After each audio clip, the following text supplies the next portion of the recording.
ডাকনাম হচ্ছে lucky. Lucky নামে সবাই আচ্ছা, বয়স কত? বয়স আমার 37। 37 বছর বয়স। জন্ম জেলা কোথায়? আমার জন্ম জেলা হয়েছে দোহারে। দোহারে, জি। শুরু করেন। আর আমি বড় হয়েছি কেরানীগঞ্জ। ঠিক আছে, যেখান থেকে বলতে পারেন। জি, ছোটবেলা থেকে বা যেখান থেকে শুরু করেন। আমি কেরানীগঞ্জে বড় হয়েছি। ছোটবেলায় খুব দুষ্ট ছিলাম, আচ্ছা, কিন্তু বেয়াদব ছিলাম না। আছে না অনেক ধরনের বাচ্চারা, দুষ্টুমি আর বেয়াদবের মধ্যে পার্থক্য আছে, বুঝতে পারেন কিন্তু না। বেয়াদবও থাকে। তা আমি দুষ্ট ছিলাম কিন্তু বেয়াদব ছিলাম না। যেমন আমরা 2টা বোন আর 2টা ভাই। আমরা বোন 2টা হয়েছি বড়, আর ভাই 2টা হয়েছে আমাদের ছোট। তো যখন আমরা ছোট ছিলাম তখন আমার আব্বা ব্যবসা করতে দেখছি। আচ্ছা, আমার আব্বা ওই যে কার্টুন আছে না, কার্টুন, জি, ওই বড় বড় ওষুধ কোম্পানির যে কার্টুনগুলা, জি, এই কার্টুনের দোকান ছিল আমাদের। তারপরে 88 বন্যার সময় আমার আব্বা অনেক বড় একটা লস খায়। ওকে। তো লস খাওয়ার পরে সেই, কয় ভাই বোন ছিলেন আপনারা? আমরা 2টা বোন 2টা ভাই। ওকে। বোন 2টাই বড় আর আমাদের ভাই 2টা হয়েছে ছোট। তো আমি যখন ছোট ছিলাম, আমার ছোট থেকেই আর কি আছে না যে মেয়েদের মধ্যে একটা মেয়েলি ভাব, আমার ভিতরে সেই মেয়েলি ভাবটা ছিল না কখনো। যেমন আমাদের তো বড় ভাই ছিল না, আমরা বোন 2টাই বড় ছিলাম। ঘরের বাজার করা, তারপরে আমার আব্বারে দুপুরবেলা ভাত দিয়ে আসা, আর কি যা করতাম সব আমরাই করতাম। বড় আপায় আর আমি করতাম।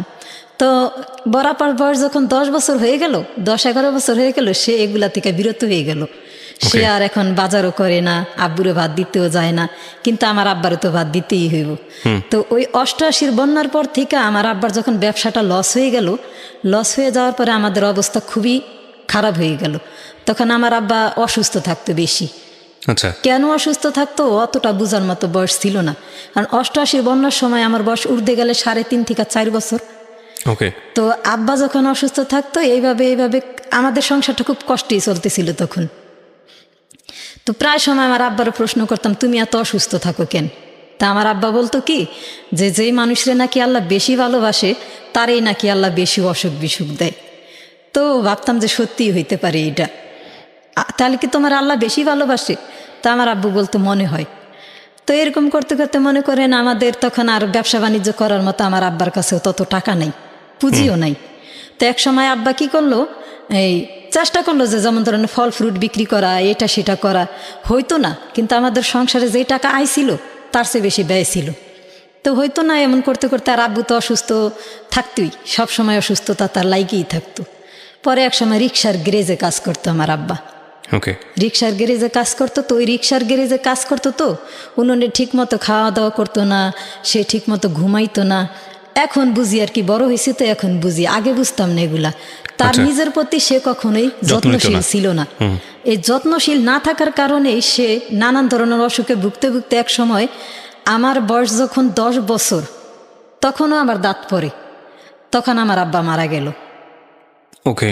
আব্বা মারা গেল। আব্বা মারা যাওয়ার আগে আমি দুরান্ত দুষ্ট একটা মেয়ে ছিলাম আর কি। আমি যে মেয়ে ছিলাম সেটা আমাদের মহল্লার 80% মানুষে জানতো না যে আমি একটা মেয়ে, 20% মানুষে জানতো। কারণ আমি ছেলেদের, আমার ছোট ভাই আর আমি প্রায় সেম ছিলাম লম্বায়। ও শার্ট প্যান্ট পরতো, আমিও শার্ট প্যান্ট পরতাম। তারপর এক সময় দেখা গেছে মারামারি আমি করতাম আর আমার ভাইরে সবাই দোষ দিত। আইসা আমাদের বাড়িতে বিচার দিত আমার আব্বার কাছে, আপনি এত ভালো একটা মানুষ অথচ আপনার ছেলেটা কত দুষ্ট, দেখেন কি করছে ভাই। এই যে আমাদের মহল্লায় গিয়ে আমাদের ছেলেদের সাথে ঘুরডুরাইতে গিয়ে, ক্রিকেট খেলতে গিয়ে মারামারি করে আসে, এগুলা কিন্তু ঠিক না। শুধু বলি না আপনার জন্য, আপনার দিকে তাকাইলে মায়া হয়, আপনি একটা ভালো মানুষ, এই কারণে আপনার ছেলেটারে কিছু বলি না। তো আর কি আমার কথা কি, যে আমাদের মহল্লায় আমরা ক্রিকেট খেলি, আর এক মহল্লার বাচ্চারা আসলে যাতে জিতা যাইতে না পারে, ওরা যদি জিততো তাহলে পিটাইতাম, আর যদি আমরা জিততাম তাই হইহুল্লা। আবার আমরা গুড্ডি উড়াইতাম আমাদের এই এলাকার ছাদে বসা, ওদের গুড্ডি আমরা কাটতেছি তাতে কোনো সমস্যা নেই, কিন্তু আমাদের গুড্ডি যদি ওরা কাটছে তাহলে ওদের এলাকায় গিয়ে ওদের পিটাইতাম। তো বিচার দিত আমার আব্বার কাছে, আপনার মেয়ে এই ছেলে এরকম দুষ্টামি করে। আবার আমাদের এলাকায় একটা ব্রিজ ছিল, সেই ব্রিজের উপরে থেকে লাফাই লাফাই গোসল করতাম। তো সেইটাও মানুষ এসে আমার আব্বার কাছে বিচার দিত যে ভাই আপনার ছেলেটার বয়স কত, 9-10 বছরের একটা বাচ্চা, ও ব্রিজের উপর থেকে লাফাই লাফাই গোসল করে, ও তো মরে যাইব। তা আমার আব্বা ভাবতো কি যে আমার ভাই এগুলা করে, তো আমার ভাইরে ধরে আমার আব্বা পিটাইতো, আর এগুলা নিয়ে মা আব্বার সাথে খুব ঝগড়া করতো। তা মা বলতো কি যে তুমি যে আমার ছেলেটারে মারো, তুমি কি জানো এই কাজগুলা কে করে? কে করে? তোমার ওই মেয়েটা করে। হ্যাঁ, আমার মেয়ে দেখতে শুনতে সাদা সিধা, ও এগুলা করতেই পারে না। তো একদিন আমার আব্বার চোখে ধরা খাইলাম যে আমি ব্রিজের উপর থেকে লাফাই লাফাই গোসল করি। তারপর একদিন আব্বা ধরলো, তা আমরা যে বাড়িতে থাকতাম সেই বাড়ির রুমটা ছিল দোতলা। আচ্ছা। দোতলা ছিল। তা আব্বু যে আমারে দেখছে সেটা আমি অনুমান করতে পারছি যে আব্বু আমারে দেখছে যে আমি ব্রিজের উপর থেকে লাফ দিয়ে গোসল করি। এটা আগে মানুষের কাছে শুনছে, সে বিশ্বাস করতে পারে না, আমার মেয়ে এমন করতেই পারে না। আর কারণ আমার ভাইয়ের কাছে ভাইয়ের নামে বিচার দিত, তার আমার ভাইরও যে এত সাহস নেই সেটা আব্বা জানতো। তা যাই হোক, একদিন তো আব্বা দেখেই ফেলাইছে যে কাজটা আসলেই আমি করি।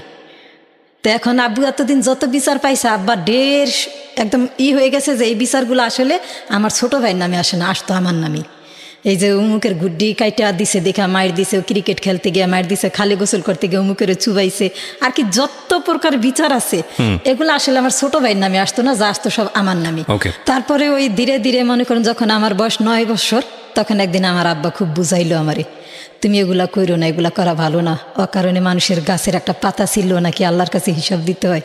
তো তুমি যদি এগুলা করো তাহলে আমি যদি মইরা যাই তাহলে তো আল্লাহ আমার কাছে কৈফত চাইব যে তুমি বাচ্চারে শাসন করো নাই কেন, তুমি কি এগুলা করবা? তা আমি বলি যে না। বলে দেখো তুমি তো মেয়ে মানুষ, ছেলেদের মতো শার্ট প্যান্ট পরে তুমি এগুলা করো, সবাই জানে যে তুমি একটা ছেলে, বিচারও আমার কাছে ছেলের নামেই আসে, তা তুমি এগুলো আর কইরো না। তা আমি বললাম যে ঠিক আছে আর করুম না। তো আস্তে আস্তে ধীরে ধীরে আমার আব্বু আবারও অসুস্থ, আমার আব্বা আবারও অসুস্থ। তো আমার আব্বারে সবসময় আমার কাছে একটা ভরসা ছিল কি, যে আমাদের যে কষ্টের সময়গুলো, এই কষ্টের সময়গুলো থাকবে না, কারণ এখন আমার আব্বা অসুস্থ, আমাদের ঘরে আয় করার মতো 2 টাকা আয় করার মতো কেউ নাই, কিন্তু সংসারে খরচ অনেক। তো ধীরে ধীরে এক সময় আব্বা মারা গেল। যেমন আমার আব্বা যখন মারা যায় তখন আমার বয়স মাত্র 10 বছর চলে। তা আব্বা মারা যাওয়ার পরে আমার মা আর একটা বিয়ে করে। মা আর একটা বিয়ে করে। তো যখন আমার আব্বা মারা যায় তখন আপনার মা যখন সেকেন্ড বিয়েটা করলো তখন আপনারা কয় ভাই বোন? 2 ভাই 2 বোনই। আমরা 2টা বোন। বয়স কত তখন? আমার বয়স 10 বছর। আপনি সবার বড়? না, বোন আমার বড়, আমার একটা বোন আছে। ওর বয়স কত ছিল? ওর বয়স ছিল মাত্র 13 বছর। আচ্ছা। ও আর আমি 2.5 বছর 3 বছরের ছোট বড়। আচ্ছা। তো বিয়ে করলো তারপর? হ্যাঁ। তো বিয়ে করার পরে যেদিন আমার আব্বা মারা যায় সেদিন আমার বড় চাচা আমার ভাইটারে নিয়ে যায়, আর আমারই নিয়ে যায় আমার ছোট চাচা। তা আমার বোনের যে 13 বছর বয়স ছিল ওর মধ্যে আমার বোনের বিয়ে হয়ে গেছিল। তো আমার যে একদম ছোট ভাইটা সেটারে নিয়ে যায় আমার বড় বোন, আমার বড় বোন নিয়ে যায় আমার দুলাভাই। তো এখন আমি বড় চাচার কাছে থাকার পরে ভাবলাম যে না, আমি দেখতে পাচ্ছি আমার ছোট চাচার কাছে যখন আমি থাকি আমি বুঝতে পারছিলাম যে আমি যে থাকতাছি খাইতাছি ঘরের কিন্তু সমস্ত কাজ আমি করতেছি, তারপর আমার কাছে মনে হয় কি যে সে একটা বিরক্তি ফিল করে। আছে না যে বাপ মারা গেছে, আমারই তো ভাইয়ের মেয়ে থাক খাক না, সে আমার কাকি ভালো ছিল, আমার কাকি কখনো আমার খাওয়ায় কষ্ট দিত না, কিন্তু আমি দেখতাম যে এই জিনিসটা আমার কাকার কাছে বিরক্তি ফিল, যেমন সে বিরক্তিই হইতো এরকম একটা বোঝা যায়। তো ওদিক দা তো আমার মা বিয়ে করলো, বেশ ভালো কথা, সে ভালোই আছে, কিন্তু আমরা তো ছোট মানুষ, অত বুঝতো মাথায় নাই যে মার কাছে যা গেলেই বা কি হবে আর না গেলেই বা কি হবে। কিন্তু মায়ের জন্য মন খুব কাঁদতো, মনে হইতো যে মার কাছে গেলেই মনে হয় ভালো থাকুন। তারপরে এক সময় ছোট কাকার কাছ থেকে মার কাছে যাইগা, আর আমার যে ছোট ভাইটার আমার বড় কাকা নিয়ে গেছিল ওইও আমার মার কাছে চলে আসে, কারণ ওইখানে ছিল চাকরি হিসাবে। যেমন আমার এক চাচার হোটেল ছিল, ওই হোটেলের পানি টানতো, ওই স্কুলে যাইতো না, আর আমারও স্কুলে যাওয়া হয় না। আর আমি কিন্তু একমাত্র ছোট চাচার কাছে গেছিলাম যাতে আমার লেখাপড়াটা হয়, কিন্তু আমি তার কাছে থাকছি ঠিকই, ঘরের কাজ সব করছি, কাপড় ধোয়া, ঘর মোছা, বাজার করা, যা আছে ইত্যাদি সব করছি।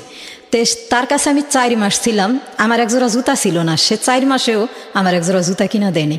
তখন 20 টাকা 15 টাকা হইলে একজোড়া জুতা কিনতে পাওয়া যায়, কিন্তু ওই যে স্যান্ডেল যে বলে, কিন্তু সে আমারে দেয়নি। তা আমি বুঝতে পারছিলাম যে 4 মাস ধরে সে আমার একজোড়া স্যান্ডেল কিনা দেয় নাই, তো সে ভবিষ্যতে আমার জন্য আর কি করব। তখন তো 10 বছর বয়স, মাথায় বুদ্ধি বা কতটুকু। তো মা যাইতে যায় আমাদের জন্য কান্দাকাটি করতে, এক সময় মা নিতে আইলো, আমিও চলে গেলাম। আমার মাও বুঝতে পারছিল যে বাচ্চাগুলারে বোধহয় এইভাবে রাখা ঠিক হইবে না, আমার কাছেই নিয়ে যাই। তা আমার ছোট ভাইরে আমার মা আগেই নিয়ে গেছে। আমার ছোট ভাইটা ছিল তখন 4 বছর বয়স, আমি 10 বছর, আর আমার যে ভাই আমার পিঠে যেটা সেটা ছিল 8 বছর। তা আমার মা আমাদের 3 ভাই বোনদের নিয়ে গেল। নিয়ে যাওয়ার পরে ওই যে আমার যে সৎ বাপ, সে মনে হয় কিছুদিন আমাদের সাথে একটু ভালো ব্যবহার করছিল। তারপরে না, সে একটা জিনিস আমি খেয়াল করছি, সে আমাদের ভালো চোখে দেখেই না, আর পারে তো ঘাড় ধরে ঘর থেকে বাহিরই করে দেয়, কিন্তু পারতাছে না, তাও পারতাছে না। আছে না যে এক ধরনের গলায় কাটা বিঁধলে মানুষ বাহিরও করতে পারে না, আর গিলা খাইতেও পারে না, এখন যেন আমরা তার কাছে ঠিক তেমনই। তো এক সময় সে আর কি নানান ধরনের কথা বলতো আমাদের, তোমার মায়েরে বিয়ে করছি, তোমাকে বিয়ে করি নাই, তোমাকে কেন খাওয়ামো। তো মাঝে মধ্যে না কথাগুলো শুনলে অনেক কষ্ট লাগতো। আসলে আমরা গরিব ছিলাম, কিন্তু এত গরিব ছিলাম না। আমার আব্বারে দেখতাম একটা জিনিস আনলে গরিব মানুষের অর্ধেক খাওয়াই দিত। কেউ আমাদের বাড়িতে আসলে না খায় তো কোনদিন যাইতেই দিত না। আর আজকে সে এইভাবে কথা বলে, সে এমন না যে আমাদেরকে অনেক বাজার সদাই কইরা খাওয়ায়, আমাদের খাওয়াইতে খাওয়াইতে সে এখন ক্লান্ত, তাও না। সে অতটুকুই বাজার ঘরে করতো যতটুকু আমার মার প্রয়োজন, আমাদের প্রয়োজন অতটুকু করতো না। তো যাই হোক, কষ্ট মষ্ট করে আমার মা আর কি কোনো রকম চালাইতো। কিন্তু আমার মা যদি ইচ্ছা করতো যে আমার ছেলে মেয়েদের নিয়ে আমি যেভাবে হোক কষ্ট করে হইলো ছেলে মেয়েদের মানুষ করব, আমার মা ইচ্ছা করলে করতে পারতো। কিন্তু আমার মা তা করেনি। আমার মা একটা বিয়ে করলো, আর আমার মায়ের বিয়ের কারণে আমরা কোথাও কোনো দিন কারোর কাছে মুখ পাইনি। আমাদের আত্মীয় স্বজন বলেন, আমাদের প্রতিবেশী বলেন, যেখানেই গেছি আছে না যে মানুষেরা দেখলে তো বলে যে তোদের তো বাপ নাই, বড় একটা ভাইও নাই, তোদের দিন কিভাবে কাটে। আমাদের এই কথাটা কেউ কোনো দিন প্রশ্ন করে নেই। সবাই বলতে কি, তোর মার মতো খারাপ মানুষ দুনিয়ায় আছে, এগুলো বলতো। হ্যাঁ, আর কি যত কথা কুকথা আছে আমার মার সম্বন্ধে বলতো, যে যার 4টে পোলাপান তার আবার আরেকটা বিয়ে বসা লাগে। আর কি পাপটা করছে আমার মা, আর কি ওই পাপগুলো সবার মনে পড়তো যখন আমাদের দেখতো। আমাদের চেহারাটা দেখলে তাদের মনে হইতো যে আমার মা কি করছে। তবে যাই হোক, এখন মা তো, আর আমরাও তো অত বড় না যে এখন মায়েরে ত্যাগ করতে পারুম বা আমরা নিজের পায়ে দাঁড়াইতে পারুম। ছোট ছোট 2টা ভাই, বড় বোনটার বিয়ে হয়ে গেছে, আমার বয়স 10 বছর, কি করা যায়, সহ্য করতাম। এদিকদা মানুষের কথাও শুনতে হইতো, আর এদিকদা সৎ বাপেও বলতো যে তোমার মায়েরই বিয়ে করছে, তোমাকেও বিয়ে করি নেই। তা আমার মার জায়গায় যদি অন্য কেউ হইতো তাহলে চিন্তা ভাবনা করতো যে কষ্ট করুন, পরিশ্রম করুন, কিন্তু বাচ্চাদের মানুষ করুন। কিন্তু ওই পরিশ্রমী মহিলা আমার মা ছিল না। আমার মা যদি একটু সতর্ক হইতো না, তা আমার কাছে মনে হয় আমার বাবা এত অকালে মরতো না। সে নিজের কিছু কিছু মানুষ আছে না, নিজের দিকটাই খুব ভালো দেখে, আর কারোর দিক দেখা তো দূরে থাক, সে ভাবেও না। তো এইভাবে মনে করেন আমার বয়স যখন 13 বছর মাত্র পূর্ণ হয়েছে। আগস্টের 4 তারিখে আমার 13 বছর পূর্ণ হয়। সেপ্টেম্বর, অক্টোবর, নভেম্বর, ডিসেম্বরই আমার বিয়ে হয়ে যায়। আমি এর আগে মনে করেন কষ্ট তো আছেই, তারপরে ওই বিয়েটা হয়েছিল আমার হাজবেন্ড আমি কখনোই দেখি নাই। সে এই সদরঘাট, এই যে আছে না, কি বলে, পোস্তখোলা একটা মার্কেট আছে, মার্কেটটার নাম হইল কি বলে সেই মার্কেটটারে, আলম মার্কেটের সাথে একটা মার্কেট, সেতু মার্কেট বিশেষ করে। সে সেতু মার্কেটে তার 2টা দোকান। সেই দোকানে মার্কেটে নাকি একটা লোক চা বিক্রি করতো। সেই লোকটারে বলছে যে তোমার চা বিক্রি করতে হইব না, তোমার আমি একটা দোকান দিয়ে দিব, তবে একটা কাজ করতে হইব। কি কাজ করতে হইব? কাজ করতে হইব এই যে তুমি আমারে সুন্দর একটা মেয়ে দেখাও, আমি একটা সুন্দর একটা মেয়ে বিয়ে করতে চাই। তখন বলছিল যে ভাই আপনি তো অনেক পয়সালা মানুষ। সে তখন ওই বছরই জাপান থেকে আসে। সে এর আগে 8 বছর জাপান থেকে আসছে। জাপান থেকে সেই বছরই সে আসে। সেই ঘটকের মাধ্যমে আমারে দেখলো, দেখার পরে আমার নাকি তার খুবই পছন্দ হয়েছে।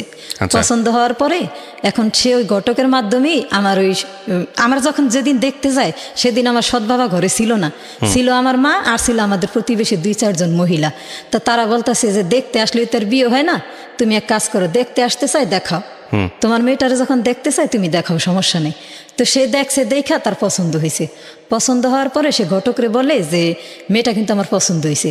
তো ঘটক ওই যে বলছে না যে আমার একটা বিয়ে করাই দাও, তাহলে আমি তোমার দোকান দিয়ে দিব। তো ঘটক তো বুঝতে পারছে যে হয়েছে কাম, পছন্দ যখন হয়েই গেছে, এখন যদি বিয়েটা করাইয়াই দিতে পারি তাহলে আমি আর কিছু পাই আর না পাই, একটা দোকান তো পাবো। তো সেই ঘটকে নানান ধরনের লোভ লালসা যত প্রকার আছে আমার মা আর ওই যে প্রতিবেশী মহিলাদের তিতাছে। ছেলে জাপান থেকে আসছে, এইটা সেটা, ছেলেদের টাকা পয়সার অভাব নাই, সদরঘাট দোকান আছে, সেতু মার্কেটের দোকান আছে, হ্যাঁ, বিভিন্নভাবেই করার পরে তো সেদিন সন্ধ্যার সময় আর কি আমার যে সৎবাপ সে আসলো। সে আসার পরে বলে কি, সে শুনলো, শোনার পরে সে বলে যে ঠিক আছে আমি আগে একটু যাচাই করে নিই। তো সে যাচাই করে দেখলো যে সেতু মার্কেটে আসলেই তার দোকান আছে, তার নিজস্ব কেনা দোকান। তো শোনার পরে সে আর কি, এখন জানি না তার সাথে আমার হাজবেন্ডের সাথে কি কথা হয়েছিল, আমি কিছুই জানি না। আর সে আইসা আমার মা প্রথম রাজিই ছিল না যে আমার বিয়ে দিব, বলে যে না 8 বছর ছেলে জাপান থেকে এসে নিশ্চয়ই ছেলের বয়স বেশি, আর আমার মেয়ে কি দেখতে শুনতে কম, আমি চাইলে তো আমার মেয়ের ভালো একটা জায়গায় বিয়ে দিতে পারি। কিন্তু আমার ওই সৎবাপে আইসা যে আমার হাজবেন্ডের সাথে কি কথা বলছিল আমি জানি না। তারপরে এক সময় সে আমার সৎবাপে আমার মায়েরও খুব সুন্দরভাবে পটায় ফেলাইলো, এমন সুন্দরভাবে পটাইলো যে পটানোর পরে আমার মা একদম আর কি গইলে গেছে। তারপর এক শুক্রবারে দেখতে আসলো, ফিরা শুক্রবারের মধ্যে বিয়ে শেষ। বিয়ে হয়ে গেল। কত বছর বয়স তখন আপনার? তখন আমার বয়স মাত্র 13.5 বছর। 13.5 বছর বয়সে আপনার বিয়ে হলো? হ্যাঁ জি। তো বিয়েটা হয়ে গেল, হওয়ার পরে এখন আমারে নিয়ে গেল একটা ভাড়া বাড়িতে নিল। নেওয়ার পরে কিছুদিন ডিসেম্বরে বিয়ে হয়েছে। ডিসেম্বরে বিয়ে হওয়ার পরে আসে না যে মানুষের বিবাহিত জীবনটাই থাকে একটু অন্যরকম। যদিও তার সাথে আমার বয়সের একটা অনেক বড় ডিফারেন্স ছিল। এক তো আমি তারে কখনো চোখেই দেখি নাই, আর দ্বিতীয়ত তার বয়স ছিল তখন 28 কি 29 বছর, আর আমার বয়স মাত্র 13.5 বছর। মানে আপনার চেয়ে ডাবল। আমার বয়স তখন মাত্র 13.5 বছর। তো ওনারে দেখলে একটা ভয় জিনিস কাজ করতো আমার ভিতরে। একটা মানুষের দেখলে যে একটা মানুষের স্বাভাবিক মনে হইতো না, তারে দেখলে আমার ভয় লাগতো। এমন ভয় লাগতো যে আমার শরীর ঘাইমে ভিজা যেত। তারপর সেই জিনিসটা বুঝতে পারতো। তো এইভাবে করতে মনে করেন আসে না যে আমার একটা বড় লোকের কাছে বিয়ে দিছে, আমার সংসারে কোনো কিছুর অভাব থাকবো না, খাওয়ায় দাওয়ায় সব দিক দিয়ে আমি পরিপূর্ণ থাকুম না, ওই ফেসটাই আমি দেখি না। এমনও দিন যায় সে ঘরে থাকে না, সেই কারণে ঘরে বাজারও করে না। মাত্র বিয়ের বয়স 13 দিন। সে আমারে বলে যে আমি আসতেছি রাত্রে, আমি আইসা জানে একটা টোকা দিলেই তুমি দরজাটা খোলো। এইভাবে করতে করতে 2 মাস গেল। 3 মাসের সময় সে আমার একদিন হঠাৎ করে বলে যে এটা তাদের বাড়িতে জানাজানি হয়ে গেছে যে সে বিয়ে করছে। তাদের বাড়িতে জানাজানি হয়ে গেছে। জানাজানি হওয়ার পরে তার উপরে খুব বড় একটা প্রেশার আসলো, কারণ সে আগেই জাপান থাকতে একটা বিয়ে করছিল না। এটা তো আর আপনি জানেন না? এটা আমি জানতাম না, কিন্তু আমার মা এবং আমার সৎবাপ সবাই জানতো। আগে থেকে জানতো? তারা সবাই জানতো, আগে থেকে জানতো। হ্যাঁ, তারা সব যাই না শুনেই আমারে দিছে। আচ্ছা। কারণ এখানে তো আমার সৎবাপের হাত ছিল। আর সে আমার এটাও বলছিল যে বাপটা যদি তোমার আপনা হইতো জীবনও তোমার আমার কাছে বিয়ে দিত না। তো মনে করেন, তো উনি আমার বলতেছে যে আমি এখন মানুষের কাছে না শুনি মানুষ কানাকানি করে এটা এইভাবে। তা আমার উদ্দেশ্য কি মানুষ কানাকানি করে আমি এগুলো শুনুন কেন, আমি ডাইরেক্ট কি তারে জিজ্ঞাসা করি আসলে এই কতটুকু সত্য ঘটনা। তা আমি তার একদিন প্রশ্ন করলাম, আচ্ছা আপনি কি জাপান থাকতে বিয়ে করছিলেন? বলে যে হ্যাঁ আমি বিয়ে করছিলাম। কেন বিয়ে করছিলেন? বলে আমি যে মালিকের কাজ করতাম, মালিক আমার খুব পছন্দ করতো, আমি কাজে খুব এক্সপার্ট ছিলাম, মালিক আমার পছন্দ করতো। তো মালিকে বলছিল যে তুই দেশে বিয়ে কর, তারপর তোর বউ নিয়ে আয়, এখানে আমি তোরে সেটেল করে দিই, তুই এখানেই সেটেল হয়ে যা, জাপানেই সেটেল হয়ে যা। তারপরে বিয়ে করছি, দেশে আসছি। দেশে আইসা আমার আর মনে হয় নাই যে আমি আর এই বউ নিয়ে সংসার কিরা খাই। কেন? আমিও কালো, আমার বউটাও কালো। আমিও কালো, আমার বউও কালো, আমার পোলাপানও হইব কালো। তার এইটার কি তার ধারণা। তারপরে যাই হোক বনাবনি হয় না। 1 জানুয়ারিতে সে আসছে, ফিরা ডিসেম্বরে আমার বিয়ে করছে। বিয়ে হয়ে গেছে, বেশ ভালো কথা। তো এখন ওনার যখন সবকিছু চাপাচাপি শুরু হয়ে গেল ওই তাদের বাড়ি থেকে, তখন সে আর কি দিশা পাইতেছে না কি করব। এখন দিশা পাইতেছে না। আমার 5 লাখ টাকার কাবিন দিয়ে বিয়ে করছে, স্বর্ণ গয়না যতটুকু তার সামর্থ্য ছিল আমার ততটা দিয়েই করছে, সবকিছু দিয়েই করছে। তো এই কথাগুলো তো জানতো আমার সৎবাপ, আর আমার হাজবেন্ড যে বিবাহিত এটা তো আমার সৎবাপ এবং আমার মায় দুজনই জানতো। আমার কাছে এটা খুলা বাবা কেউই বলে নাই। আর আমিও ততক্ষণ বয়স কি আমার, আমি তো ততক্ষণ বুঝিও না যে আসলে কি হইতেছে আমার সাথে। তারপর বিয়ের 3 মাস এমন সময় সে আমার একদিন বলে যে তোমার একটা কথা বলি, তুমি এই কথাটা কারো কাছে বলতে পারবা না। আমি বলি কি বলেন? বলে আমারও তোমার ডিভোর্স দিতে হইব। হঠাৎ করে? হ্যাঁ, আমারও তোমার ডিভোর্স দিতে হইব। আমি বলি কেন আমি আপনার ডিভোর্স দেবো? বলে তুমি যদি আমার ডিভোর্স না দাও তাহলে আমি আত্মহত্যা করব। আচ্ছা। এই কথা বলার পরে না আমি আর কি, আমার মুখে কোনো ভাষা নাই যে আমি এমন কি পাপ করলাম যে আজকে আপনারা আমার ডিভোর্স দিতে হইব। কেন আমি আপনার ডিভোর্স দেবো? আমার খুইলা বলেন। বলে যে আমি অনেক বড় লোকের ফ্যামিলিতে বড় হয়েছি, আমি অনেক হাইফাইভাবে চলাফেরা করছি, এখন কষ্ট করে চলা আমার পক্ষে সম্ভব না। এখন আমি যদি তোমার ডিভোর্স না দিই বা তুমি যদি আমার ডিভোর্স না দাও তাহলে আমার বাপে আমার বাড়িতে উঠতে দিব না। এই জন্য ডিভোর্স দিতে যেতে হবে। আমার বাপে আমার বাড়িতে উঠতে দিব না। এখন তুমি যেইভাবে পারো এই কথাটা কারোর কাছে প্রকাশ করবে না, কিন্তু আমারও তোমার ডিভোর্স দিতে হবে। তা আমি তখন ডিসেম্বর, জানুয়ারি, ফেব্রুয়ারি, মার্চ মাসের ঘটনা এটা। তখন আমি চিন্তা করলাম যে আমার সৎ বাপে যাই না শুই না, আমার মায়ের আমার সৎ বাপে এর কাছে আমার বিয়ে দিছে। আমার তো বড় একটা ভাইও নাই আর বাপও নাই। আজকে আমি আমার যে পজিশনটা আমি কার কাছে গিয়ে বলুম? কে আমার একটু সাহস দিব? আমার সাহস দেওয়ার কেউ নাই। আর বিয়ের পর থেকে যে সমস্ত ঘটনা আমার সৎ বাপে আর আমার মা করছে আমার হাজবেন্ডের সাথে, এখন এই মুখ আমি কারোর কাছেই রাখতে পারি না। কারণ আমার যে বিয়ের সময় স্বর্ণকন্যাগুলো দিছিল না, এগুলো আমার সৎ বাপে বেঁচে খাইছে। এবং এমনকি আমার টাকা নিয়েও আমার হাজব্যান্ডের থেকে সেই টাকাগুলোও দেয় নাই। মাত্র বিয়ের বয়স 3 মাস না 4 মাস চলে। তো এখন আমি যে তাদের কাছে গিয়ে দুঃখের একটা কথা বলুম, কার কাছে বলুম? তারা তো আমার দিকটা দেখলো না, আমার দিকটা তো তারা বুঝলো না। তারা ওইটাই করলো যেটা তাদের মনে চাইলো, আমার দিকটা কেউ ভাবলো না। তা আমি চিন্তা ভাবনা করতেছি, কি বলে এই লোকটা, আমি তার ডিভোর্স না করলে সে আত্মহত্যা করবে, কি বলে আবল তাবল। তো বয়স কম তো আমি কিছু বলি না, একদম চুপ হয়ে রইলাম, স্তব্ধ, যে আসলে কি এটা আমার জীবনে ঘটতেছে? আমি কি আসলে এত বড় পাপ করছি যে এত বড় শাস্তি আমার জন্য আপনি অপেক্ষা করে? ফ্যামিলিতেও জানালেন না বিষয়টা? পরিবারে জানা গেছে না, কাউরে জানাইনি। তো না জানালে ডিভোর্স হবে কিভাবে? ও পরিকল্পনা কি ছিল ওর? ওনার পরিকল্পনা ছিল, এখন আমি যদি ওই যে বাড়িতে জানাজানি হয়ে গেছে, আমারে বিয়ে করছে, জানাজানি হয়ে গেছে, নাকি আমার শ্বশুর বাড়ির লোকেরা তার উপরে খুব চাপ সৃষ্টি করছে। না, আপনাকে গোপনে কেন দিতে চাচ্ছে সেটাই তো আমি জানতে চাচ্ছি। সেটা আর কি আমার ফ্যামিলির থেকে জানলে আবার তার উপরে চাপ সৃষ্টি করবো, কি হাস্যকর না বিষয়টা? যাই হোক, তারপর আমার ফ্যামিলি থেকে জানি, কেউ না জানে, তার ফ্যামিলিতে জানুক, সমস্যা নেই। কারণ আমি তো গরিব না, আমার তো বাপ নাই, বড় একটা ভাই নেই। বাপ আসলে সৎ বাপ হেরে কিছু টাকা দিয়ে মুখ বন্ধ করে দিতে পারবো। আমার পক্ষের থেকে যদি কেউ জানে, তা প্রতিবেশী তো আর ছাড়বো না। তা আমার পক্ষের থেকে কেউ জানলে তার জন্য এটা খুবই সমস্যা। আর যদি তার পক্ষের থেকে জানে তাইলে কোনো সমস্যা নেই। তাহলে আমি এক সময় কি করলাম, রাজি হয়ে গেলাম তার ডিভোর্স দিতে। আচ্ছা, রাজি হয়ে গেলাম। তো সে কি করছে, সে যেই কাজী আমার বিয়ে পড়াইছে, সে কাজীর কাছে যে একটা অ্যাসিস্ট্যান্ট ম্যানেজার থাকে না, যে কাজীর সব কাজ আগায় পাছায় দেয়, ফাইল টাইল সব কিছু ঠিকঠাক রাখে, তার সাথে খুব সুন্দরভাবে কথা বলার পরে সে কি করলো, ওই আমার হাজবেন্ডরে আমারে নিয়ে সে ওই কাজীর কাছে দাঁড়া করাইলো। তখনও আমার কাবিননামার কাগজ কেউই উঠায় নেয় নাই। আচ্ছা। তো এক পর্যায়ে আমার কাছ থেকে সে ডিভোর্সের সাইন নিল, ডিভোর্সনামা হয়ে গেল, তার সাথে আমার ডিভোর্স হয়ে গেল। হয়ে যাওয়ার পরে আমি বাসায় আসলাম, বাসায় এসে খুব কান্দাকাটি করলাম যে কি বিয়া দিল আমারে, খালি পয়সা লাই দেখলো, মানুষ কিনা তা দেখলো না। তারপর যাই হোক, এখন ওই ডিভোর্স সাইন করার কিছুদিন আগে থেকে না আমি একটু অসুস্থতি বোধ করি, যেমন মনে হয় কি যে আমি সুস্থ না, আমার ঘুম আসে না, ঘুমাইলে তারপর কিছু খাইতে পারি না। আবার প্ল্যান কি ছিল? আপনি ডিভোর্স দিয়ে কোথায় যাবেন? যেদিকে দুই চোখ যায়। পরিবারে কাউকে জানাবেন না? না, যদি বাঁচতে পারতাম তাহলে বাঁচতাম, আর যদি না বাঁচতে পারতাম তাহলে সুসাইড করতাম। তা আপনি পরিবারের কাউকে না জানিয়ে ডিভোর্স দিচ্ছেন কেন? কারণ আপনার তো এই বিয়েতে কোনো হাত ছিল না, পরিবারকে জানানো উচিত না?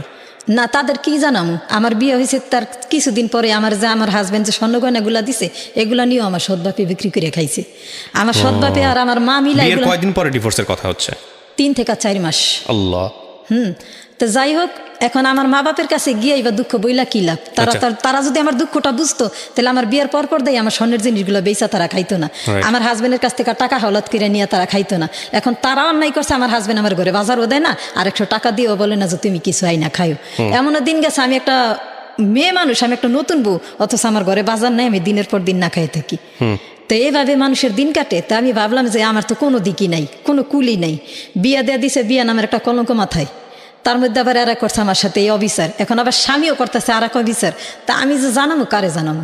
আমার তো এমন একটা গার্ডিয়ান নাই যে স্ট্রং ভাবে আমার পাশে এসে দাঁড়াইব। তারপর যাই হোক, আমার কাছে ডিভোর্স চাইলে আমি দিয়ে দিলাম। অফিসে গেলাম তার সাথে, কাজী অফিসে। তাই কাজী যখন আমার বিয়ে পড়াইছিল, তখন তো কাজী আমার দেখছিল না।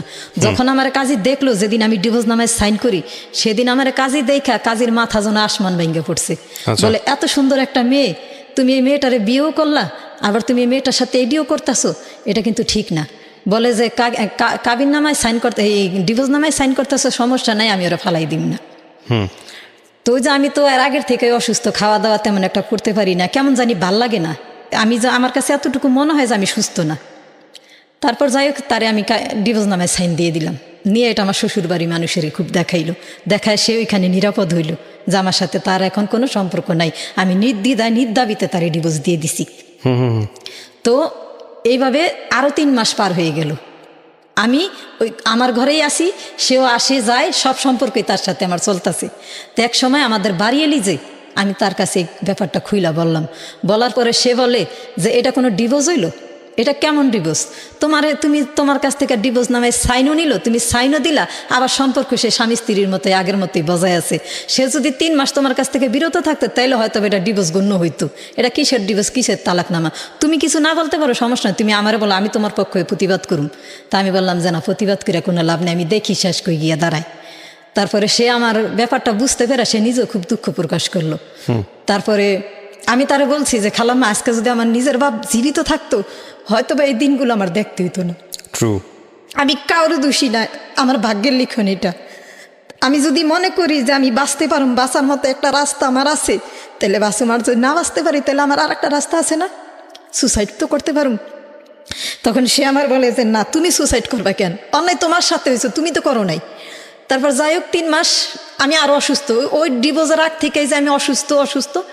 এক সময় আমার মা রে খবর দিল আমার হাজবেন্ড, খবর দিয়ে বলে যে আপনার মেয়ের যে শরীরের অবস্থা, হয়তো আপনি এখানে এসে ওর কাছে কিছুদিন থাকেন, আর নাহলে ওরে আপনার কাছে কিছুদিনের জন্য নিয়ে রাখেন। তা রাখার এখন আমার মা বলে যে না, এখানে তো আমার থাকা সম্ভব না, আমার ছোট 2টা ছেলে আছে, আবার আমার সৎবাপও আছে, সৎবাপ কি দিব আমার মায়ের আমার কাছে থাকতে দিব না তো। তা মা কি করলো, আমার সাথে করে নিয়ে গেল। নিয়ে যাওয়ার পরে এখন আমার মা আমার চেহারা দেখে আর কি কেউ আর কি আমার চিনে না। আমার কাছে লাগে আমি সবার কাছে অচেনা হয়ে গেছি, কারণ আমি খাওয়া দাওয়া করতে পারি না, ঠিকমতো ঘুমাইতে পারি না, অসুস্থ বোধ করি সব কিছুতেই, কিচ্ছু খাইতে পারি না, পানিও খাইতে পারি না। তো সবাই আমার এই অবস্থা দেখে আর কি কেমন জানি কানাকানি করে যে এত সুন্দর মেয়েটারে বিয়ে দিল, মেয়েটার দিকে তাকাইলে তো মনেই হয় না যে ও এত সুন্দর ছিল। তো আমার মা একদিন আমার প্রশ্ন করলো যে তোর কি হয়েছে তুই বলতো। তো আমি বললাম যে মা, আমার না কোনো কিছু ভাল লাগে না, আমি কিছু খাইতে পারি না, কিছু খাইলে আমার বমি আসে, আর কেমন জানি অন্ধকার লাগে, সব কিছু ভাল লাগে না আমার। তখন ওই যে মেয়েদের যে একটা সমস্যা হয় না, আমার ওই প্রশ্নটা করলো আমার মা। তা আমি বললাম এটা তো 3-4 মাস ধরে আমার হয় না। আচ্ছা, তার মানে আমি যে বাচ্চা কনসিভ করছি আমি নিজেও জানি না। তা আমার মায়ের কথা শুই না খুব হাসাহাসি করতে। তখন ডিভোর্স হয়ে গেছে? হ্যাঁ, ডিভোর্সের আগেই হয়ে গেছে। ডিভোর্সের আগের থেকে আমি অসুস্থ। তারপরে আমার মারে আমি বললাম, পরে আমার মা বলে কি যে এই তুই এই যে 3-4 মাস ধরে যে তোর এই সমস্যাটা যে হয় না, তুই তো আমার বলবি। আমি বলি এগুলো তো বিয়ের পরে হয় না। বলে কে বলছে তোর এগুলো বিয়ের পরে হয় না? আমি বলি যে আমার তো হয় নাই। বলে আরে বলদ রে, আমি এই বলদ ওখানে ভাত খাওয়াই বড় করছি। তারপরে এক কথায় 2 কথায় সবার কানাকানি হাসাহাসিতে বুঝতে পারলাম যে আমি কনসিভ করছি আমার বাচ্চা পেটে। তো এই কথা শোনার পরে না এখন আমার কাছে লাগে কি যে আমি একটা অন্যরকম জগতে গেলাম গা। কারণ এক তো সৎভাবে করলো অবিচার, দ্বিতীয় স্বামীও যতটুকু অবিচার করার করলো। এখন আমি তো ইচ্ছা করলে আর এক জায়গায় যাইতে পারি না। এতদিন তো মনের মধ্যে একটা স্বপ্ন ছিল যে 2 চোখ যেদিকে যায় আমি জামুকা, এখন তো দেখা যায় যে ওইটাও আমি পারতেছি না। আচ্ছা তাই আমি করুম কি করা যায়? তারপর আমি মায়ের বললাম কি যে তুমি এক কাজ করো, আমার বাড়িতে দিয়ে আসো, আমি এখানে থাকুম না। বলে কেন? আমার ভালো লাগতেছে না, তুমি একটু আমার একটু দিয়ে আসো। তো মা বলে যে ঠিক আছে চল তোরে দিয়ে আসি। তা আমি চলে আসলাম। আসার পরে বাড়ি এলে আমাদের বাড়ি এলে দেখা হাসতেছে আর বলতেছে কি তুমি না বললা যে 1 সপ্তাহ থাকবা? আমি বলি যে খালাম্মা আমার ওইখানেও ভালো লাগে না। তারপর বাড়ি এলে গিয়ে আমার মায়ের বলে কি যে এরকম তোমার আপনাদের তো নতুন মেহমান আসবো। আচ্ছা। তো আমার হাজবেন্ড শুনলো, শোনার পরে সে একজন ভাড়া করে আনছে আর কি, যে বলে যে বাচ্চার দরকার নেই, বাচ্চাটা ফালাই দাও। আচ্ছা, বাচ্চাটা ফালাই দাও। অলরেডি 3 মাস পার হয়ে গেছে, আর তারে আমি ডিভোর্সও করছি 3 মাস। ঠিক আছে, 3 মাস গিয়ে 4 মাস চলতেছে বর্তমানে আমি যে প্রেগনেন্ট। তা আমার বলে যে বাচ্চাটা ফালাই দাও। তো আবার আরেকজন ভাড়া করে নিয়ে আসছে মহিলা মানুষ আর কি, যত প্রকার ইমোশনাল আছে সে আমারে করতেছে। তা আমি বলি যে দেখেন, আমি এই বাচ্চাটা তো কোনো দোষ করে নাই, ও পৃথিবীতে আসার আগে কেন ওরে মারা হইব? যদি ভুল করে থাকে তাহলে আমার মা বাপে করছে, যদি ভুল করে থাকে তাহলে আপনার ভাই করছে, আমার বাচ্চাটা কিচ্ছু করে নাই। বলে যে না বাচ্চা দিয়ে তুমি কি করবে? আমি বলি যে যদি দরকার হয় আমি ভিক্ষা করে খাম, তাও তুই বাচ্চা ফালাম না, কোনো হক নাই এই বাচ্চাটারে হত্যা করার আমার। আপনারা কই পান এই সমস্ত কথাবার্তা? না এই বাচ্চা আমি ফালাম না। যদি আল্লাহ আমার, কত মানুষ একটা বাচ্চার লিগে কত কান্দাকাটি করতেছে, হয় না? আর আমার আল্লাহ দিছে আমি ফালাই দিব? না না না, দেখি দিই আল্লাহ কি রাখছে আমার কপালে। তারপরে বলে যে তোমার যে ওর সাথে ডিভোর্স হয়েছে এটা কি তোমার মা বাপে জানে? আমি বলি যে না, কেউই জানে না। তারপরে এই ব্যাপারটা আমি আমাদের বাড়িতে যখন জানাজানি হইলো, তার আমি সবাই না করছিলাম যে কেউ যেন আমার ফ্যামিলিরে না বলে যে কি হয়েছে আমার সাথে। তারপরে আমাদের বাড়িলি বলে কি তোমার শরীরের অবস্থা কতদিন ধরে খারাপ? তা আমি বলি 4 মাস। বলে তুমি ডিভোর্স দিছো কয় মাস? আমি বলি 3 মাস। 3 মাস চলে। তো বলে যে তোমার যদি আবার ডিভোর্সের কথা উল্লেখ করে তাহলে তুমি বইলো যে এই ডিভোর্স হয় নাই। প্রেগনেন্ট অবস্থায় কখনো ডিভোর্স হয় না। সে যদি কখনো তোমার এই ব্যাপারটা নিয়ে ব্ল্যাকমেইল করে তাহলে তুমি তার প্রতিবাদ করবা। তখন তুমি সত্যি করে বলো তো তুমি কি করবা? তুমি কি সত্যি বাচ্চাটা ফালাই দিবা? আমি বলি না, আমার আল্লাহ দিছে, আমি ফালামু কেন? আল্লাহ কত মানুষ কান্তাছে তারে দেন, আর আমি না চাইতে যখন আল্লাহ আমারে দিছে নিশ্চয়ই আমার ভালোর জন্য দিছে। তারপরে আমার হাজবেন্ড কি করলো, আমার বাচ্চাটা যখন আমার পেটে তখন ওই ডিভোর্সের সূত্র ধরে সে আমার সাথে সমস্ত সম্পর্কগুলো ছিন্ন করে দিল। আচ্ছা, এখন আমি আমার সৎ মার কাছে আর সৎ বাপের কাছেই আছি, কারণ ওই যে ভুল তাদেরও আছে। আমার বিয়ের মধ্যে যে স্বর্ণের জিনিসগুলো দিছে তারা বিক্রি করে খাইছে, তারপরে যে আমার হাজব্যান্ডের কাছ থেকে টাকাগুলো আনছে সেগুলো আইনা খাইছে, ভুল তারাও করছে। আর আমি যে দিক দিয়ে ডিভোর্স দিছি এই সুযোগটা আমার হাজব্যান্ড কামে লাগাইতে চাইতেছে। এখন এগুলো তো আমার পরিবার জানে না। তো একে একে করতে করতে কষ্ট করছি। মনে করেন যেখানে একটা মহিলা মানুষ বাচ্চা পেটে থাকলে এক মুঠো খাবার বেশি খায়, সেখানে আমি দিনের পর দিন না খাইয়ে রয়েছি। এমনও দিন গেছে যে পেটের খিতায় ঘুমাই নেই। ইচ্ছা করলে আমার সৎভাবে বাজার করতে পারতো, কিন্তু করে নাই। সে বাজার এই কারণে করে নাই, সে বাজার করলে যদি আমি খাই। দুঃখজনক। হ্যাঁ, আমি ওই বাচ্চা পেটেটা থাকা অবস্থায় আমি না খাই রয়েছি। আর আমার হাজব্যান্ড সমস্ত সম্পর্ক আমার সাথে ছিন্ন করে রাখছি। এখন আমি যদি তারে কিছু বলতে যাই, সে বলে যে আমার সাথে তার ডিভোর্স হয়ে গেছে বা তার সাথে আমার কোনো সম্পর্ক নাই, যদি বাইসা থাকি দেখা হইব। এখন আমি যদি কিছু করি তারে বাইতে থেকে বাইর করে দিব। সে আর কি যত রকম ভয় ভীতি আছে এগুলাই আমারে দেখাইতেছে। আর আমার হয়ে যে কে প্রতিবাদ করবোটা কে করব।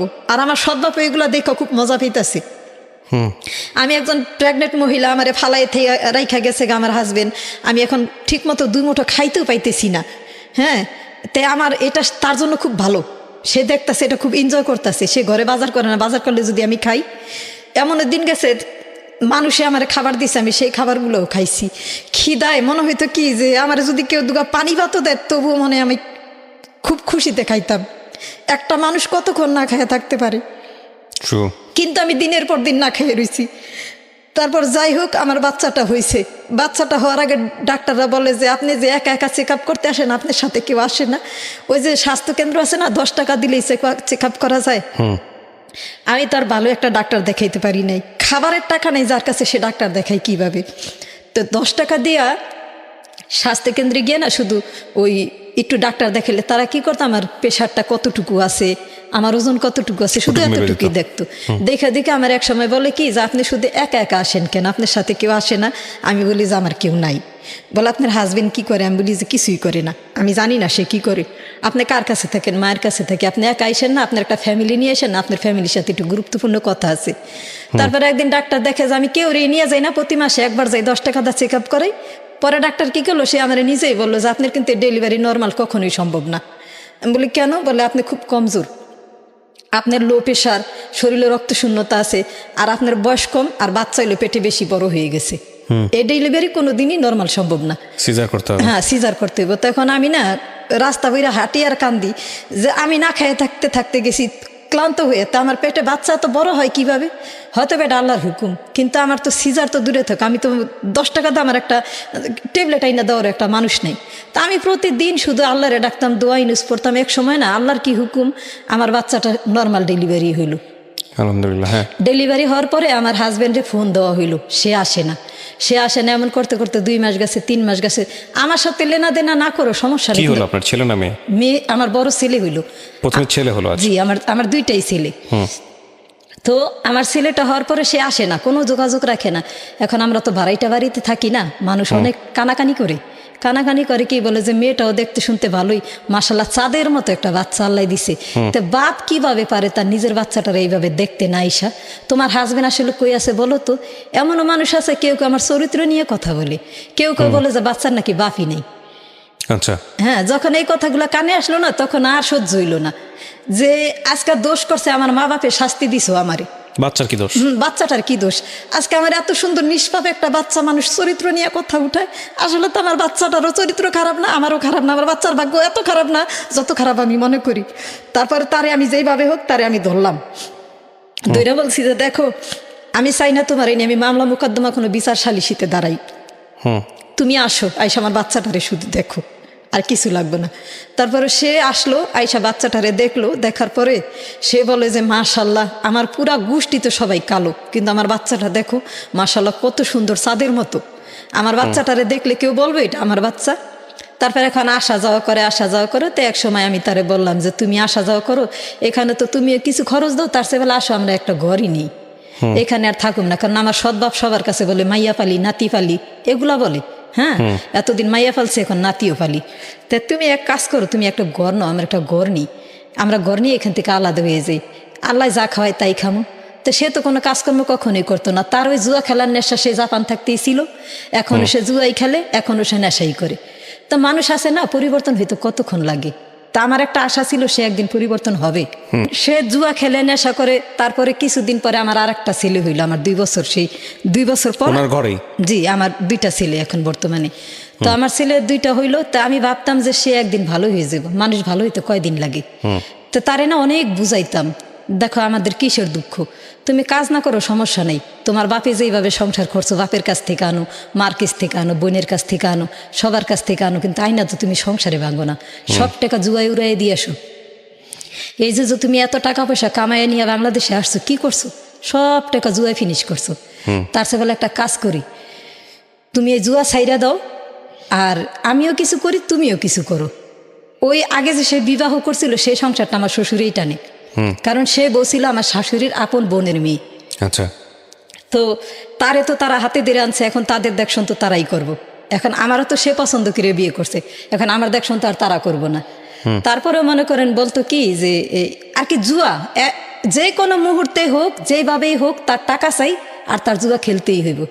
তো এরকম করতে করতে ভাবতাম যে 2টা বাচ্চা আল্লাহ দিছে, এখন মানুষের যে একটা যন্ত্রণারও একটা শেষ থাকে। তারে ব্যবসা, আমি ব্যবসা করবো, আমরা টাকার জোগাড় করে দাও, ব্যাংকের থেকে লোন নিয়ে দেই, মানুষের ঘর থেকে কিস্তি উঠাই দেই, সুদের উপরে টাকা না দেই, মানুষের কাছে ধার কর্জ করে দেই, সে ব্যবসা খাড়া করাইব।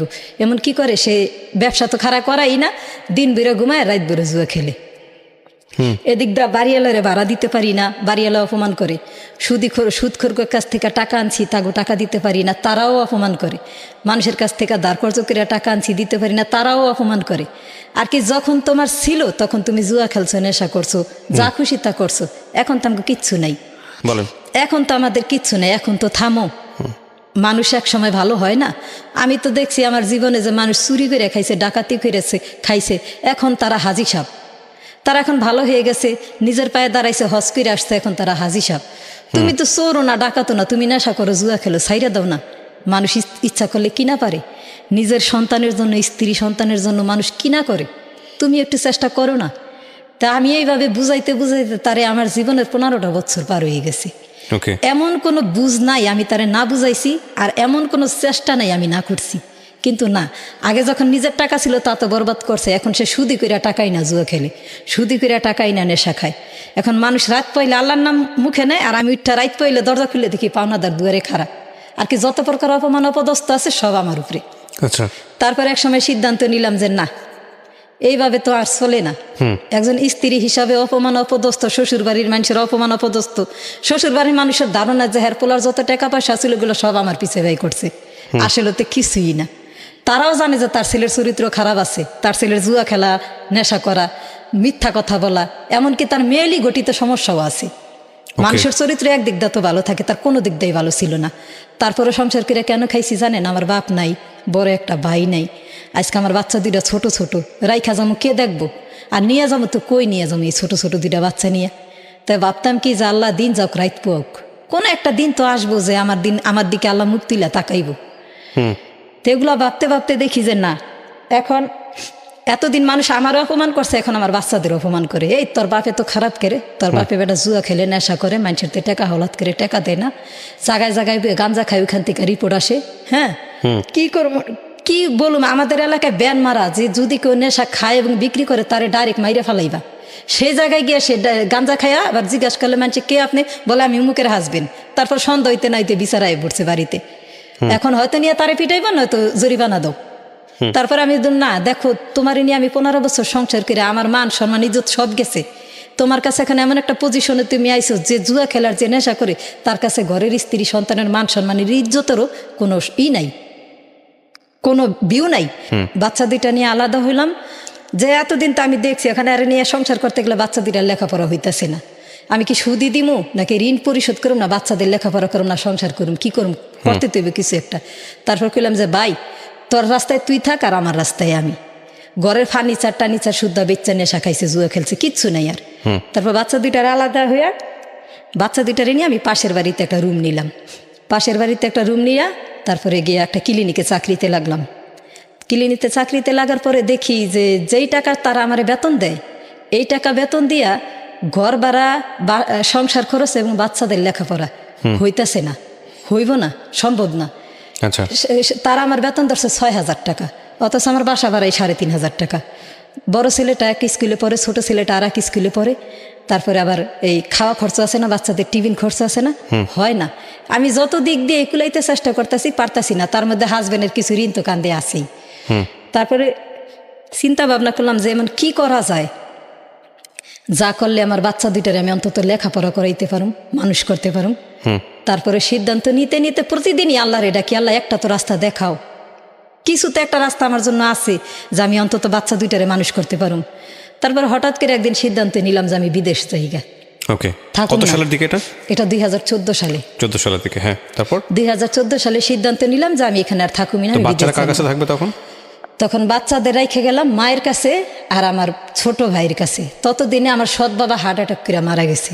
ও, ঠিক আছে, সে হার্ট অ্যাটাক করে মারা গেছে। এখন আমার মায়ের দেখশোনা আমরাই করি, যেমন আমার বড় বোন, আমি, আমার ছোট ভাই, আমরাই Okay. করি। তো আমার মায়েরে বললাম যে মা, তা মা আবার আমার ছোট ভাইয়ের কাছে ছিল, মায়েরা আমার কাছে নিয়ে আসছি। মা দেখতাছে যে আমার সংসারে যে এরকম অশান্তি চলতেছে, এখন সে নিজেরও দোষ দেয়, দিলে কি হইব, সেই দিন তার ফিরে আসবো না।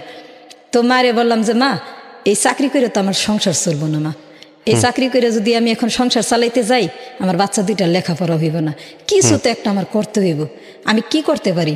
তো মা বলে যে কি করবি ক, আমি অনেক কি বুদ্ধি দিব তোরে। তারপরে হঠাৎ করে সিদ্ধান্ত নিলাম আমি বিদেশ গেলে কেমন হয়। তো মা বলে যে বিদেশ যাবি, কই যাবি? যেখানে আল্লাহ আমার রিজিক রাখছে আমি সেইখানেই যাই। তারপরে পাসপোর্ট করলাম, আর্জেন্ট পাসপোর্ট করলাম। পাসপোর্ট করে ওই যে ক্লিনিকে যে চাকরি করতাম, চাকরিটা ছাইরে দিলাম।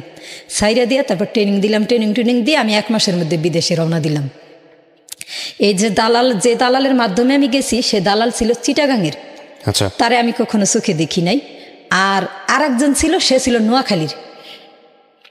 যে নোয়াখালীর ছিল সে জানতো যে আমি কই যাবো, যে চিটাগাংয়ের ছিল সে জানতো না যে আমি কই যাবো, আমার কই নেওয়া হইতাছে, কি হইব আমার সাথে। তো যাই হোক, তাদের সাথে আমি ফোনের মাধ্যমে যোগাযোগ করে এক পর্যায়ে আমি রওনা দিলাম 2015 সালের এপ্রিল মাসে। 2015 সালের এপ্রিল মাসে রওনা দিলাম। তো মনে করেন তখন এপ্রিল সালের 8 তারিখে, 2015 সালের এপ্রিল মাসের 8 তারিখে সকাল 6টা বাজে আমি ঘর থেকে বাইরে হয়ে গেলাম। 11টার ফ্লাইট ছিল। এমনভাবে বাইরে হইলাম যাতে আমারে কেউ না দেখে। আমি যে বিদেশ যাইতেছি এটা শুধুমাত্র আমার বাচ্চা দুইটা জানে, আমার মা জানে আর আমার ছোট ভাই জানে, আর কেউ জানে না। কারণ এটা যদি আর কেউ জানে তাহলে আমার হাজবেন্ডের কাছে বলবো। আমি যে তার কাছ থেকে আলাদা হয়েছি, এখন সে যদি শুনে যে আমি দেশের বাইরে যাইতেছি, সেও আমারে খাইতে দিব না, আর আমি যে কিছু কইরা খামো সেই রাস্তাও সে রাখবো না। এমনি তো দুঃখ কষ্ট বহুত করছি, এখন আর আমার করার ইচ্ছা নেই, কারণ আমার বাচ্চা দুইটার ভবিষ্যৎ আছে। তারপর 2015 সালের সকাল এপ্রিল মাসে সকাল 6টা বাজে বাইরে হয়ে গেলাম। 11টার ফ্লাইট ছিল। তো ওইখানে যাই পৌঁছাইতে ওই দেশের 5:30। ওকে, ওই দেশের 5:30 বাজে আমি ওইখানে গিয়ে পৌঁছাইলাম। আমার এয়ারপোর্টে ঢোকা মাত্রই আমার কাছ থেকে পাসপোর্টটা নিয়ে নিল। আমি এয়ারপোর্ট থেকে বাইরে হওয়ার সাথে সাথেই দেখি 2 জন আরবি বসা। আমারে দেখা আর কি জিজ্ঞাসা করলো যে তুমি নাদিয়া? জি, আমি নাদিয়া। তারপরে বলে যে এই আরবিতে বললো যে তোমার পাসপোর্টটা দাও। পাসপোর্ট আমার হাতে যা ছিল সব নিয়ে নিল। নিয়ে আমার একটা ট্যাক্সিতে বসাইলো, তাদের যে গাড়ি, তাদের যে ওই যে প্রাইভেট কার বলে না, সে কারে বসাইলো। বসানোর পরে আমারে প্রশ্ন করতেছে তুমি কি আরবি জানো? তা আমি বললাম যে না, আমি তো আরবি জানি না। তাহলে তুমি হিন্দি জানো? আমি বলি যে, যখন প্রশ্ন করলো যে তুমি আরবি জানো, তা আমি বললাম আরবিতে, হিন্দিতেই বলতেছে ইনতে আরবি মালুম। তো আমি বললাম যে আনা মাফি আরবি। উর্দু? তো আমি বললাম যে উর্দু শয়ে উর্দু, শয়ে মালুম। তো উনি বলতেছে তুমি ইদার জব আই থি, তুমি যখন এদিকে আইছো তুমি দালালরে কত টাকা দিছো? আচ্ছা, তা আমি বলি যে না, আমি তো দালালরে টাকা দিই নাই, আমি সব নিজের টাকাটা নিজে কইরা আসছি। ওকে, আমার টিকিট আমি কাটছি, আমার পাসপোর্ট আমি করছি, ফিঙ্গারপ্রিন্ট, তারপরে মেন পাওয়ার যা যা করা লাগে এগুলো আমি সব কইরা আসছি। ও হিন্দিতে সে আমার প্রশ্ন করতেছে, আমি হিন্দিতে জবাব দিতেছি। তা আমার বলতেছে তুমি কি শাদীশুদা, মানে তুমি কি বিবাহিত? তা আমি বলি যে জি আমি বিবাহিত, আমার 2টা বাচ্চা আছে। বাচ্চা 2টা কার কাছে? আমার মায়ের কাছে।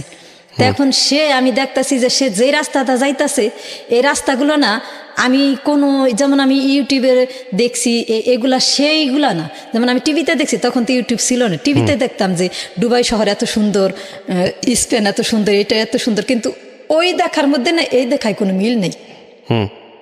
কারণ আমার যে রাস্তাটা নিতেছে সেটা প্রথম ছিল বিশাল বড় মরুভূমি, মরুভূমির মাঝখান দিয়ে রাস্তা। তারপর যাইতে যাইতে এক পর্যায়ে গেলাম চারোদিকে শুধু পাহাড় আর পাহাড়, সেও আবার কি লাল মাটির পাহাড়ের মতো। তারপর আবার যাইতেছি, যাইতে যাইতে কত দূর গেলাম, তারপর এক সাইডে পাহাড় আর এক সাইডে রাস্তা, মানে এই সাইডে রাস্তা আর এই সাইডে পাহাড়, মাঝখানদার কি রাস্তাটা যাইতে যাইতে তারপর আবার ঢুকলাম পাহাড়ের ভিতর দিয়া, পাহাড়ের ভিতর দিয়া রাস্তায়। এইভাবে যাইতে যাইতে আমি যতক্ষণ না কান্দাকাটি করছি, এই দৃশ্যগুলো দেখা আমার আর কি কান্দাকাটি বন্ধ হয়ে গেছে, যে আমার আসলে কই নিতাছে, আমি আসলে কই যাইতেছি। তারপরে চলতে চলতে একটা গ্রামের ভিতরে গিয়ে ঢুকলো গাড়িটা। আচ্ছা, এটা কি দুবাই ছিল? হ্যাঁ, দুবাই ছিল।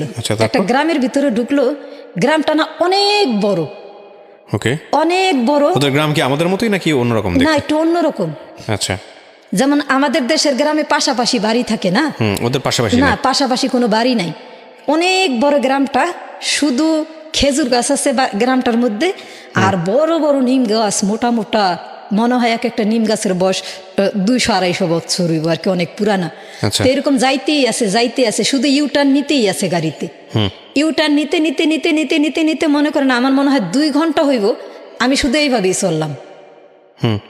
এইভাবে ওই রাস্তা থেকে পাহাড়ের রাস্তা, নদীর রাস্তা, সমুদ্রের রাস্তা দেখতে দেখতে ওই গ্রামে ঢুকার পরেও মানে আরো আধা ঘন্টা 1 ঘন্টা পার হয়ে গেছে।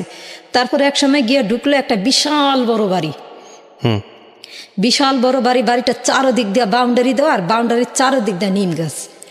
বেল বাজানোর পরে একটা বৃদ্ধ মহিলা বাইর হয়ে আসলো। বাইর হয়ে আসলো পরে মহিলারে আমিও সালাম দিলাম, সেও সালাম দিল। ওই আরবি যে আরবি আমারে নিয়ে গেল, নেওয়ার পরে বললো যে এটা না দিয়া, আমার পাসপোর্টটা তার হাতে দিয়ে দিল। তার হাতে দেওয়ার পরে সে আমারে বাড়ির ভিতরে ঢুকাইলো। বাড়ির ভিতরে ঢুকানোর পরে বলে যে আগে মুখ হাত ধো। মুখ হাত দিলাম, মুখ হাত ধোনের পরে ফ্রেশ হওয়ার পরে আমার বলে যে তোমার ব্যাগে কি কি আছে এগুলো সব ঢালো। ডাইলা আমারে দেখাও, ইশারায় বলতাছি। তো ওই লোকটা যে আমার পাসপোর্টটা তার হাতে দিছে, সে বলছে যে আমি আরবি জানি না, আমি উর্দু বুঝি, হিন্দি বা উর্দু বুঝি। সে আমারে হিন্দিতেই বলতাছে যে তুমি কি কি আনছে এগুলো আমারে দেখাও। তাইলে দেখাইলাম। দেখানোর পরে আমার ওই কাপড় চোপড়ের মধ্যে এতটুকু একটা ফোন বুক ছিল। ওই ফোন বুকটার মধ্যে সবার নাম্বার লেখা ছিল, আমার যত আপনার আত্মীয় স্বজন আছে, ভাই ব্রাদার, সবার নাম্বারগুলো আমি লেখা নিয়ে গেছি। তো নিয়ে যাওয়ার পরে সে আমার কাছ থেকে ওই ফোন বুকটা নিয়ে নিল। নিয়ে নিল আর আমার একটা এই রুম দেখাইলো, বলে যে এই রুমটায় তুমি থাকবা। তা আমি দেখলাম যে ওই রুমটা না দরজা মজবুত না। আমার যখন সে ঘুরে কারে দেখাইতেছে আমি দেখতেছি, দেখতে দেখতে এক পর্যায়ে দেখলাম যে রুমটার দরজা মজবুত না। কারণ আমি এখানে বিদেশ যাওয়ার আগে শুনছি তো যে আরবিরা বেশিরভাগই খারাপ হয়। হ্যাঁ, এখন দরজা যদি মজবুত হয় তবে আমি একটু সেফ থাকতে পারব, আল্লাহ না করুক যদি এমন পরিস্থিতি আমার জীবনে ঘটে। তা আমি বললাম যে না, এইটা। তা সে আমার দেখাইতে দেখাইতে শেষ ফিনিশিং দেখাইলো একটা স্টোর রুম। বাড়িটার মধ্যে সর্বমোট 11টা রুম। 11টা রুমের মধ্যে একটা স্টোর রুমও আছে। তো সেই স্টোর রুমের দরজাটা আবার খুবই মজবুত। তা আমি বললাম কি যে মামা ওই রুমে না, আমি এই রুমে থাকুম। বলে যে এটা তো একটা স্টোর রুম। আমি বলি না, সমস্যা নেই, আমি এইখানেই থাকুম। তবে আমি যখন গেছিলাম তখন খুব গরমের সিজন ছিল, প্রচণ্ড গরম ছিল। তো বলে যে তুই এখানে কিভাবে শুবি? আমি বলি না, পারুম। তারপরে সে বুড়ি ছিল, বুড়ির 4টা ছেলে। 4টা ছেলের মধ্যে একটা ছেলে বিবাহ করছে, তো সে আলাদা হয়ে গেছে। যেমন সরকারি চাকরি করতো ফৌজিতে, ফৌজি বলে যেটারে, সে বউ ফুলাপা নিয়ে আলাদা থাকে। বুড়ির সাথে বুড়ির 3টা ছেলে থাকে, 3টাই অবিবাহিত। আর একটা মেয়ের ঘরের নাতি আর একটা ছেলের ঘরের নাতিন, এই 2টাও বুড়ির সাথে থাকে। তো যাই হোক, এখন আমি গেছি, যাওয়ার পরে আমি তার প্রশ্ন করতেছি যে এই গেছি, আমার সব কিছু দেখায় দিল, কিভাবে কাজ করুম সব কিছু বুঝাই দিল। সে দোকান থেকে ফোন করে আমার জন্য একটা ঘড়ি আনাইলো, ওই যে অ্যালার্ম ঘড়ি। আইন আমার 4:30টার অ্যালার্ম লাগাই দিল, রাত 4:30 বাজে ঘুম থেকে উঠবা, উঠা ফজরের নামাজ পড়বা, তারপরে রাস্তাঘাট ঝাড়ু দিবা, কিভাবে কি করুম ওগুলা সে আমার বুঝাইতেছে। বুঝানোর পরে তো এখন আমি 4:30 বাজে উঠি, প্রতিদিন 4:30 বাজে উঠি। আজান হয়, আজানের সময় ফজরের নামাজ পড়ি, একটু আল্লাহ বিল্লাহ করি, দৌড়া দূরত পড়ি, একটু কোনো রকম ফর্সা হয় তখন আবার কাজ করতে বাইর হয়ে যাই। তো এইভাবে কাজ করি। কিন্তু একটা জিনিস খেয়াল করছি, তারা না আমার খাইতে দেয় না। না, খাইতে দেয় না। তো আমি আর কি খাওয়া দাওয়ায় খুবই কষ্ট। একে তো আমি লো প্রেশারের মানুষ, আরও যদি খাইতে না দেয় তাহলে তো মানুষ সুস্থ থাকার কথা না। তাই আর আমরা তো ওই পজিশনে বড় হয় না যে চুরি চামারি করে খাম, চুরি করে তো কোনদিন খাই নাই, খাইতেও তো পারি না। বুড়ি যখন বাইরে জায়গা তখন আমি দেখি যে খাওয়ার আসলে কি আছে, সে বাহিরে যাওয়ার আগে কিচেনটারে তালা মাইরা রেখে যায়। ওকে। আর কি আমি যে কিছু খামো ওই রাস্তাও নাই। সে আমার ওই যে দুপুরে যেমন ধরেন আজকে তারা বাসায় থাকবো না, আজকে তারা বাহিরে খাইবো, তা আমি যে কি খামো ওই খবর নেই। তারা মনে করে যে আমাদের কিনা আনছে, আমরা আমরা কাজের লোক, আমাদের শুধু কাজ আর কাজ, আমরা আরামই বা করুন কেন আর আমরা খাবারই বা খামু কেন, আমাকে খাবার আর আরাম করার কোনো দরকার না। তো এইভাবে করতে করতে 3-4 দিন 5 দিন গেছে গা। তো আমি একদিন তার হিন্দিতেই আর কি, সে যেমন হিন্দি বুঝে আমি তার হিন্দিতেই বলতেছি যে মামা আমি তোর একটা কথা বলি, যে আচ্ছা তোর আমার বেতন কত ধরছত? বলে জানা তোমার বেতন 3 মাস পরে ধরা হবে। কেন? আমরা এটা আমাদের এটা আমাদের নিয়ম, 3 মাস পরে আর কি তারা ফয়সালা করবে আমার বেতন কত। তা আমি বলছি যে মামা দেখ এইটা বলিস না, 3 মাস পরে দিলেও তো আমার বেতন দিবি। তো এক কাজ কর মামা, আমার প্রতি মাসে এই বেতনটা দিয়ে দে। আমার 2টা বাচ্চারাই খাইছি, আমার বাচ্চা 2টা লেখাপড়া করে, আমি যদি টাকা পয়সা না পাঠাই হয়তো বা মায়া কইরা কেউ দুগা খাইতে দিব, কিন্তু আমার বাচ্চা 2টারে তো লেখাপড়ার সুযোগ কেউ দিব না, লেখাপড়ার খরচ তো কেউ দিব না। তা আমার দিলে প্রতি মাসের বেতনটাই প্রতি মাসে দিস। আর আমার বেতন কত দিবি? বলে তোমার বেতন এত টাকা দিন। তা আমি হিসাব করে দেখি বাংলাদেশের 10 থেকে 11,000 টাকা।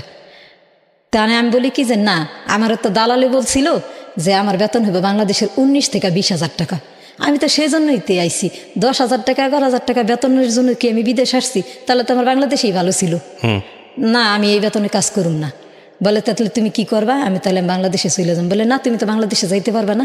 কেন আমি বাংলাদেশে যাইতে পারবো না? তোমার আমরা 12,000 দিরহাম দিয়ে কিনে আনছি। ওকে। হ্যাঁ, আমার এই কথা শোনার পরে না আমার মুখে আর কোনো শব্দ নেই। যে আমি বলি যে কি বলেন আপনি, আমার 12,000 দিরহাম দিয়ে কিনে আনছেন? বলে হ্যাঁ তোমার আমরা 12,000 দিরহাম দিয়ে কিনে আনছি, এমনকি তোমার টিকিট হইতে শুরু করে তোমার পাসপোর্টের পয়সাটা পর্যন্ত আমরা দিছি। এই যে দেখো না আমাদের এখানে যারা আসে তাদের আমরা কিনেই নিয়ে আসি। ওখানে এই কথা বলার পরে না আমার মুখে আর কোনো ভাষা নাই। আর তার ব্যবহার দেখে আমার কাছে মনে হয়েছে যে এখন যদি আমি বেশি প্রতিবাদ করতে যাই হয়তো বা সে আমার গায়ে হাতও তুলতে পারে, কারণ আরবিরা হাউসমেটরে মারে, এটা রেকর্ড আগের থেকেই আছে। তার আমি কিছু বলি না। তো এখন বলি যে আল্লাহ কই আইয়া পড়লাম আমি। আজকে যদি ঘরের স্বামীটা ভালো হইতো তাহলে কি কোনোদিন আমার এই পরিস্থিতিগুলো দেখতে হইতো? আমি কারবো আর কে আমার বেচ্চা খায়।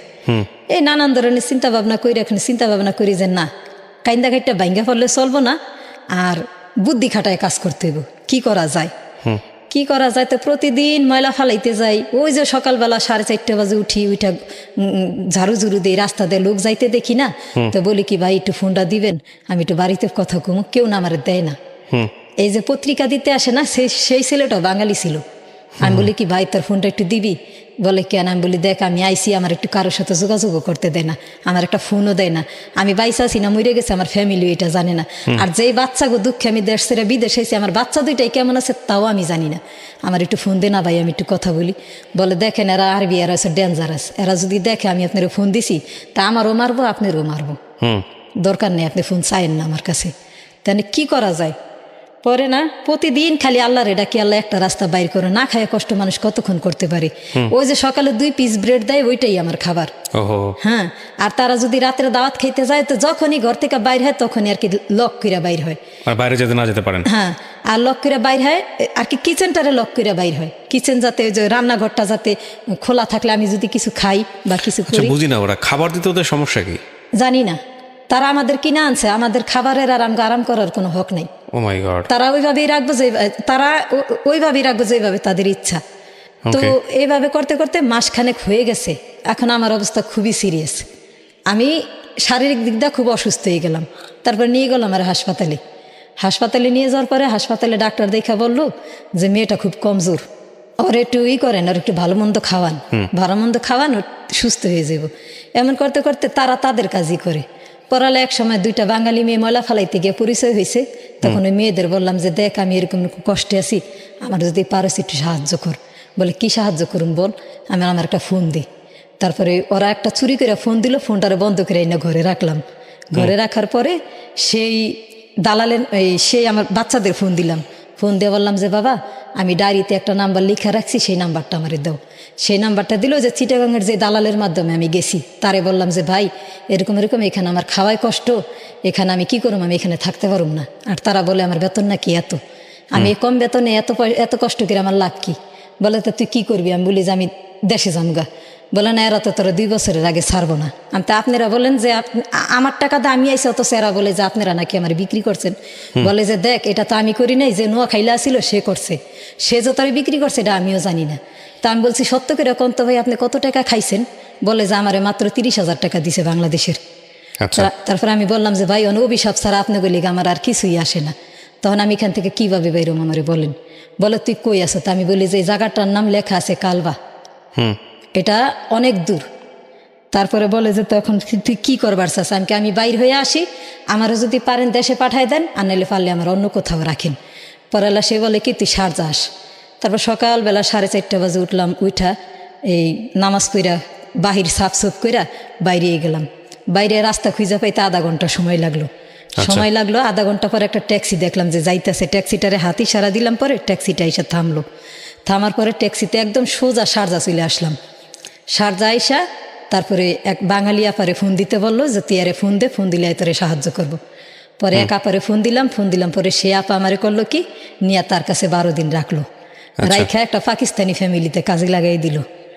তারপরে এইভাবে কাজকর্ম করতে করতে মনে করেন দেখা গেছে অবৈধ তো কাজ নাই তো, কাগজপাতি নাই তো, দেখা গেছে অনেকে না কাজ করাইতেছে ঠিকই, কিন্তু ওই বেতনটা দিতেছে না যেটা আমার হক। আবার কিছু বলতেও পারি না, দেখা গেছে কিছু বললে তো কাজের থেকে না করে দিব। তারপরে আমার তো কাগজপাতি নেই, কই যাবো?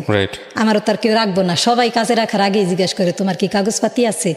তা আমি সবাই রে বলি যে আমার উপরে আল্লাহ ছাড়া কেউ নেই, যদি আমার রাখো আর না রাখলে কিছু করার নেই। তো অনেকেই আছে রাখা 2-4 মাস দেখলে যে বুঝে যে না এটা রাখা যায়। কারণ ওই দেশে আর যে দেশে হোক, 2টা জিনিসের এরা খুব মূল্য দেয়। 1, বিশ্বাস থাকতে হইব, আর 2, পরিষ্কার পরিচ্ছন্নতা হইতে হইব। তা আল্লাহর রহমতে 2টাই আমার ভিতরে ছিল। এই কারণে আমার ম্যাডামরা না আমার কম বেতনে রাখতো ঠিকই, দেখা গেছে 200-100 টাকা আবার তারাই ইচ্ছা করে বাড়াই দিত।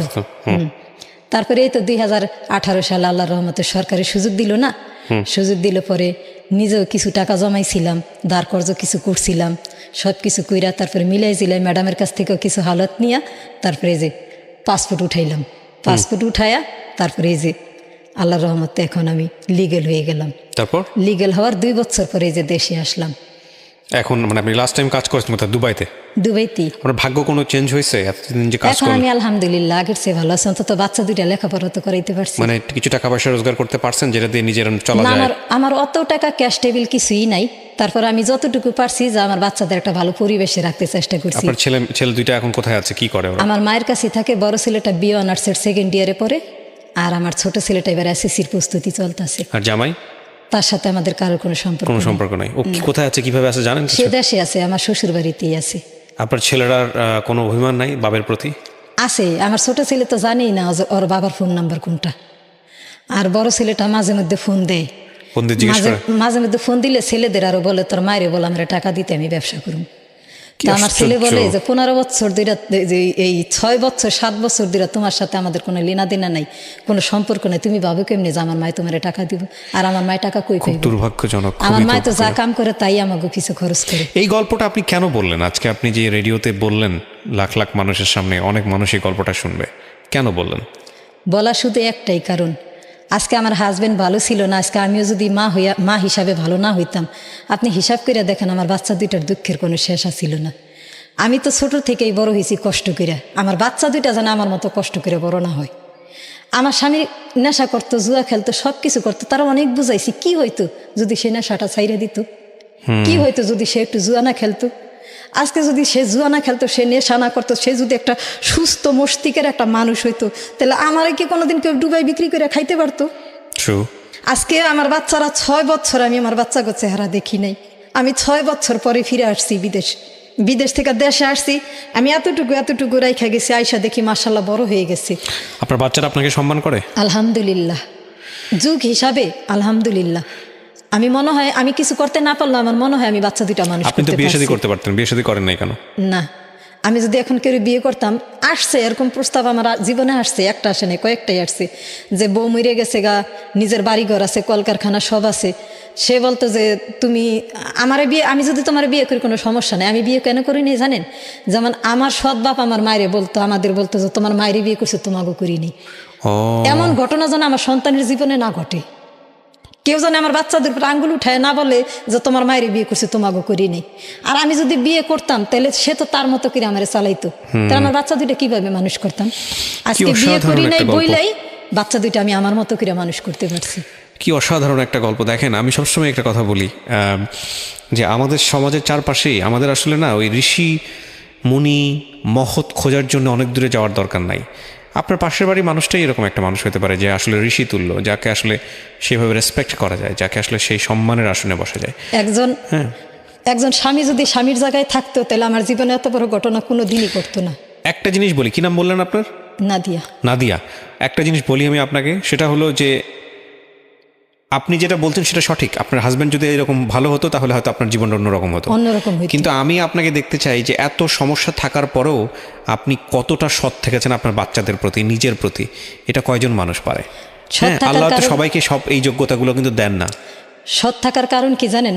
আমি আমার বাচ্চাদের সব সময় বলি যে বাবা, আমি অনেক দুঃখ কষ্ট করছি, আমি কোনোদিন তোমাকে হারাম খাওয়াই নাই। তোমরাও আমি যখন বুড়ো হয়ে যাবো তখন তো সংসারের হাল তোমাদের উপরে থাকবো, তোমরা আমার এতটুকু ডাল ভাত দিও, কিন্তু কোনদিন হারাম দিও না। কারণ আমি জানি যে হারামের, আমি মনে করি যে আমি হারাম পথের কুটিপতি হওয়ার চেয়ে আমি হালাল পথের গরিব থাকুম অনেক। নিজের কাছে বড় হওয়াটা খুব জরুরি। আমি গরিব আছি, আমি অনেক ভালো আছি। রাইট, আপনি অনেক বড় হলেন, অনেক অনেক বড় হয়েছেন, কিন্তু নিজের কাছে আপনি পরাজিত একজন মানুষ। আরেকটা মানুষ নিজের কাছে বড় এই অর্থে যে সে কোনো অন্যায় করেনি, সে কোনো ভুল করেনি, সে এই যে বললো হারাম খায়নি, কিন্তু সে জীবনে কিছুই হতে পারেনি। তাকে মানুষ দেখলে আমাদের সামাজিকতার জায়গা থেকে অতটা রেসপেক্ট করে না, কিন্তু সে জানে সে কোনো অন্যায় করেনি। এই যে নিজের কাছে বড় হওয়াটা, এই বড়টাই সবচেয়ে বড়। প্রিয় দর্শক এবং শ্রোতা, অনেক ভালো লাগলো আজকের এই ছোট্ট সময়ের গল্পটাতে, এবং আমার মনে হয় অনেকেই আজকের এই গল্পটা খুব মনোযোগ দিয়ে শুনেছেন। আমি শেষ করতে চাই এই পর্যায়ে, এবং ধন্যবাদ জানাই নাদিয়াকে, যিনি এসছেন আমাদের এখানে কষ্ট করে। তার জীবনের অনেক বড় একটা গল্প খুব অল্প সময় নিয়ে তিনি আমাদেরকে বললেন, এবং এই গল্পটা অনেক অনেক মায়ের জন্য অনুকরণীয়, অনেক সন্তানের জন্য অনুকরণীয়। এবং ভালো থাকুক মায়েরা, আসলে মায়েরা ভালো থাকলেই সন্তানরা ভালো থাকে।